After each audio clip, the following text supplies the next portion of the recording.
ये क्लास 28 जनवरी 2023 को पूछे गए सारे प्रश्नों को हम लेके आए हैं इस क्लास में। और मैं बता दूं कि ये क्लास आने में थोड़ी लेट हो गई। वजह इसकी खास वजह जो थी, थोड़ी हेल्थ की इशू थी मेरी, और इस वजह से थोड़ा जो है कुछ दिक्कतों का सामना मुझे करना पड़ा, जिसकी वजह से क्लास जो है लेट आई है। तो चलिए अब अपने क्लास की शुरुआत करते हैं। और उससे पहले मैं आप सभी से कहूँगा, जो भी लोग चैनल पर नए हों या पहली बार विजिट किए हों, वो चैनल को सब्सक्राइब करना बिल्कुल ना भूलें और साथ ही बेल आइकन प्रेस करें ताकि सारी अपडेट्स से आप जुड़े रहें। तो चलिए क्लास के लास्ट तक बिल्कुल बने रहिएगा, बीच में स्किप मत करिएगा, क्योंकि सारे क्वेश्चन जो है इंपॉर्टेंट हैं सीटेट की वजह से। और अपने सारे फ्रेंड्स को ये क्लास शेयर कर दीजिए, जो भी आपके जानने वाले हों, जो भी आप ग्रुप में एक्टिव हों उसमें शेयर कर दीजिए, ताकि ये सारे आपके जो फ्रेंड हैं इन क्लास को देख सकें। तो चलिए शुरुआत करते हैं क्लास की। दिया गद्यांश देखिए, पहले मैंने लिखा है कि welcome to the this channel, please subscribe this channel, तो इसको जरूर ध्यान दीजिएगा आप। निर्देश दिया है 1 से 9 तक का। क्या दिया है कि निम्नलिखित गद्यांश को पढ़कर अपने सही विकल्प को चुनिए। तो यहाँ तक गद्यांश दिया, ब्रह्मपुत्र हिमालय के उस पार का सारा पानी लेकर असम से होती हुई पश्चिम की ओर आती है और गंगा इस ओर से पूर्व की ओर पड़ती है। उनको आमने सामने भेंट कैसे हो, उनकी आमने सामने भेंट कैसे हो, कौन किसके सामने पहले झुके, कौन किससे पहले रास्ता दे।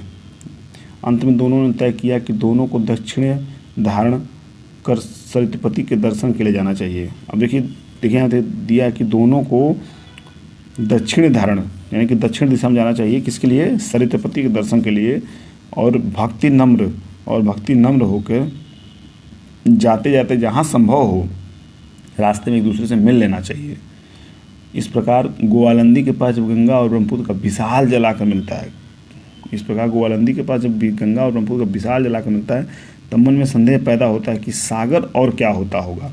इसका मतलब है कि ये नदियों से भी विशालकाय रूप लेती हैं। तो यहाँ एक प्रश्न आया है कि सागर और क्या होता होगा। इसका मतलब है कि अगर इस तरह की नदी है तो सागर कितना बड़ा होगा।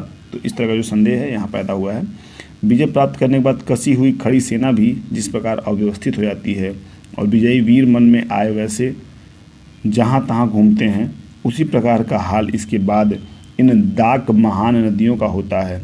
अनेक मुखों द्वारा वे सागर में जाकर मिलती हैं। प्रत्येक प्रवाह का नाम अलग अलग है और कुछ प्रवाहों के तो एक से अधिक नाम हैं। गंगा और ब्रह्मपुत्र एक होकर पद्मा का नाम धारण करती हैं। यही आगे जाकर मेघना के नाम से पुकारी जाती हैं। तो आपने देखा कि मेघना के नाम से पुकारी जाती हैं और पद्मा के नाम से। यहाँ तक आपका गद्यांश समाप्त हुआ।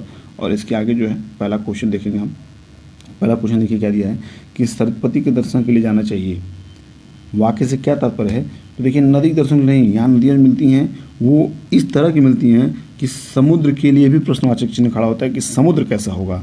तो समुद्र के दर्शन के लिए जाना चाहिए। कैसे जाना चाहिए, समुद्र के दर्शन के लिए जाना चाहिए। ये आपका साफ साफ जो है यहाँ पे दिया हुआ है। देखिए मैं इस लाइन को अंडरलाइन कर रहा हूँ। यहाँ देखिए कि जब गोलंदी के पास गंगा और ब्रह्मपुत्र का विशाल जल आकर मिलता है, तब मन में संदेह पैदा होता है कि सागर और क्या होता होगा।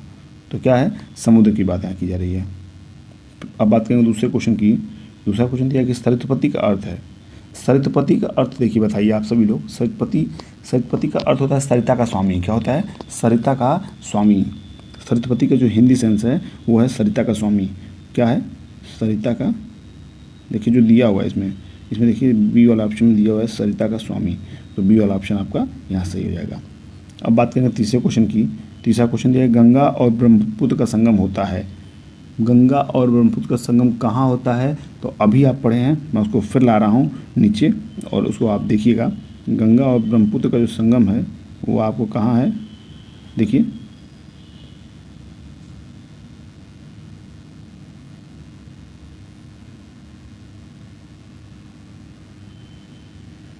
ध्यान से। गंगा और ब्रह्मपुत्र का जल जो है कहाँ मिलता है, इस प्रकार गोलंदी के पास जो गंगा और ब्रह्मपुत्र का विशाल जल आकर मिलता है, अब आकर मिलता है तो कहाँ मिलता है, गोआलंदी में। कहाँ मिलता है, गोआलंदी में। तो आप देखिए यहाँ पे जो हमारा सी वाला ऑप्शन दिया हुआ है इसमें देखिए, सॉरी बी वाला ऑप्शन में गोआलंदी में। कहाँ है, गोआलंदी में। इस प्रकार चौथे क्वेश्चन की तरफ देखेंगे हम। चौथा क्वेश्चन दिया है कसी हुई सेना से तात्पर्य है। कसी हुई सेना से तात्पर्य सिर्फ इतना है कि जो युद्ध के लिए एकदम सुसज्जित हो खड़ी रहती है, एकदम मतलब तेज खड़े थे, चौकन्ना खड़े थे कि अब हमें युद्ध करना है, तो उसके लिए हम कसी हुई सेना का जो सेंस है वो यूज़ करते हैं। तो क्या हो जाएगा, युद्ध के लिए सज्ज सेना। क्या हो जाएगा, युद्ध के लिए सज्ज सेना। अब बात करेंगे 5वें नंबर क्वेश्चन की। देखिए मैं थोड़ा क्लास जो है दूसरे टाइप से बनाया, दूसरे तरीके से बनाया। अगर आपको पसंद आया हो तो क्लास को आप एक लाइक करिएगा, जिससे मैं ज़्यादा से ज़्यादा लाइक पर समझ जाऊँगा कि क्लास इस तरह बनाना सही रहेगा। कुछ चीज़ें मैं और क्लास में जोड़ने वाला हूँ, जैसे कि जो हिंट है नीचे, वो क्वेश्चन के नीचे जो मैं ऑप्शन नीचे जो हिंट जोड़ दूंगा, ताकि आपको और पढ़ने में आसानी हो। 20 अगस्त तक हम प्रयास करेंगे इस तरह क्लास आपको देने की। तो 50वां क्वेश्चन जो दिया है कि अनेक मुखों द्वारा वे सागर में जाकर मिलती हैं। अब देखिए अनेक मुखों जो रेखांकित है, ये रेखांकित वाक्यांश से तात्पर्य है, क्या तात्पर्य है इसको बताइए। देखिए दोनों, पहला ऑप्शन दिया कि दोनों नदियों के अनेक मुख हैं, और बी है दोनों नदियों अनेक धाराओं वाली हैं, सी है दोनों नदियाँ अनेक धाराओं में बढ़ जाती हैं, और डी है दोनों नदियाँ समुद्र में मिलने के पश्चात अनेक धाराओं में बढ़ जाती हैं। तो सी वाला देखिए, दोनों नदियाँ अनेक धाराओं में बढ़ जाती हैं, क्या होती हैं, दोनों नदियाँ जो हैं अनेक धाराओं में बढ़ जाती हैं, यही आपका उत्तर हो जाएगा। बात करेंगे 6वें प्रश्न की। 6वां प्रश्न दिया है कि गंगा और ब्रह्मपुत्र आपस में संगम के पश्चात, देखिए गंगा और ब्रह्मपुत्र जो है आपस में संगम के पश्चात जो मिलती हैं उनको क्या कहते हैं। तो दिया है कि आपको उसी लाइन में दिया है कि प्रत्येक प्रवाहों का नाम अलग अलग है और कुछ प्रवाहों के तो एक से अधिक नाम हैं। तो गंगा और ब्रह्मपुत्र एक होकर पद्मा का नाम धारण करती हैं, क्या होती हैं, पद्मा का जो नाम है वो धारण करती हैं, क्या धारण करती हैं, पद्मा। गंगा और संगम पश्चात जो है जब मिलने के बाद वो जहाँ चलती हैं वहाँ से वो पद्मा का नाम धारण करती हैं, पद्मा। तो अब 7वें बताइए। 7वां दिया कि विजय का सटीक विलोम है। विजय का सटीक विलोम क्या हो जाएगा, पराजय हो जाएगा, क्या हो जाएगा, पराजय हो जाएगा। हार भी होगा लेकिन ये हार जो है सटीक नहीं होगा, पराजय होगा इसका सटीक। अब बात करें 8वें क्वेश्चन की। 8वां क्वेश्चन दिया कि अव्यवस्थित में प्रत्यय है। अव्यवस्थित में प्रत्यय है, अव्यवस्थित में क्या प्रत्यय है, अव्यवस्थित, यानी कि अव्यवस्थित में जो है इत, क्या जगह, अव्यवस्था प्लस इत, ठीक है। इसमें अव्यवस्था प्लस इत जो है अव्यवस्थित, यानी कि इत देखिए कहाँ लगा है, डी वाला ऑप्शन में आपका इत लगा हुआ है, यहाँ देखिए आप इत, डी वाला ऑप्शन में इत लगा हुआ है। बात करेंगे 9वें क्वेश्चन की। 9वां क्वेश्चन दिया है कि इनमें से किसमें प्र उपसर्ग नहीं है। इनमें से किसमें जो है प्र उपसर्ग नहीं है। तो किसमें नहीं है, प्रवाह में, प्रत्येक में, प्रचार में, प्रमोद में। तो ध्यान से देखिए, प्रति प्लस एक होता है, क्या होता है, प्रति प्लस एक। बी वाला ऑप्शन को देखिए, प्रति प्लस एक होता है, क्या होता है, प्रति प्लस एक, प्रति प्लस एक। और देखिए उसमें देखिए फर्स्ट में देखिए ए वाले में, यानी कि प्रधन वाह, प्रधन चार, प्रधन अचार हो जाएगा, प्रधन अवाह हो जाएगा, और प्रधन मोद हो जाएगा। तो बी वाला जो ऑप्शन आपका है ये आपका। अब देखिए हम फिर आगे किस पे, हम आगे काव्यांश पे, किस पे आगे, काव्यांश पे।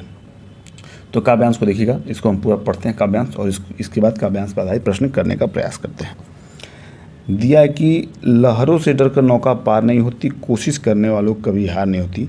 नन्ही चींटी जब दाना लेकर चलती है, चलती दीवारों पर 100 बार फिसलती है।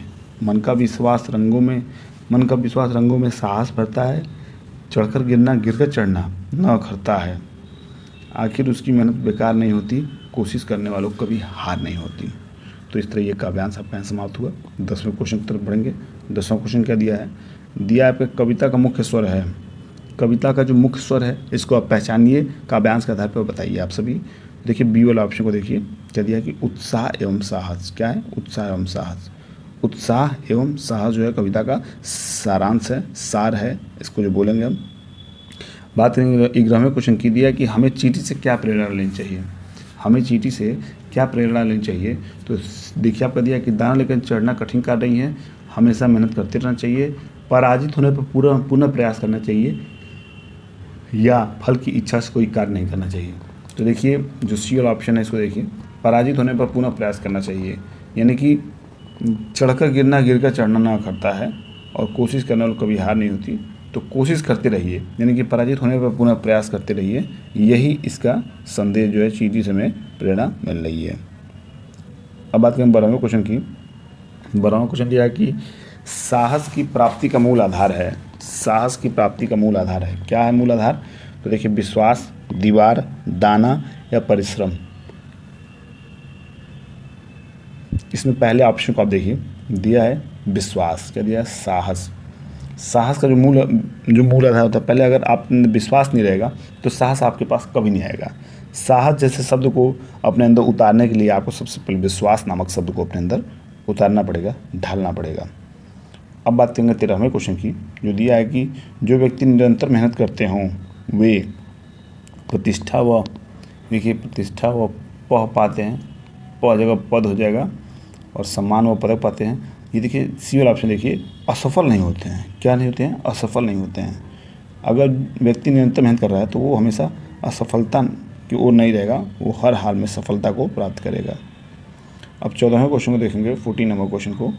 क्या दिया है? दिया है कि हार शब्द कैसा शब्द है? हार शब्द शब्दार्थी है, अनेकार्थी है, परवाची है या यौगिक है? तो हार शब्द आपका अनेकार्थी शब्द है। जैसे हार का पराजय, माला, क्या हो गया? इसी तरह अनेकार्थी शब्द जो है हो जाएंगे। हार जो शब्द है वो अनेकार्थी शब्द हो जाएगा। देखिए अनेकार्थी मैंने टिक कर दिया। अब बात करेंगे 15वें क्वेश्चन की। 15वां क्वेश्चन क्या दिया है कि साहस शब्द है। क्या है साहस? व्यक्तिवाचक, भाववाचक, जातिवाचक या सार्वनामिक विशेषण। तो साहस क्या है? साहस एक भाव है। क्या है? साहस आप कभी किसी को दे नहीं सकते हैं, वो भाव है। अगर भाव देना हो तो दे पाएंगे, अन्यथा भाव देने में असमर्थ होते हैं सब आदमी, सब इंसान जितने भी। तो साहस क्या है? साहस नामक शब्द जो है भाववाचक संज्ञा है। तो इस तरह ये जो क्लास है आपकी यहाँ समाप्त होती है, और इसके आगे जो 15 क्वेश्चन बचे हुए हैं वो दूसरे क्लास में मैं समाप्त करूँगा। मैं इस वजह से 15 क्वेश्चन नहीं लेकर आता हूँ इसमें, ताकि क्लास लंबा हो जाएगा और आप लोग को थोड़ी बोरिंग फील होगी। इसी वजह से मैं 15 क्वेश्चन करके 2 क्लास में उसको बनाता हूँ। तो चलिए, और मेरी तरफ से फिर से शुभकामनाएं आप सभी को। पढ़ते रहिए, मस्त रहिए, स्वस्थ रहिए। मिलते हैं अगली क्लास में। तब तक के लिए बाय बाय, टेक केयर।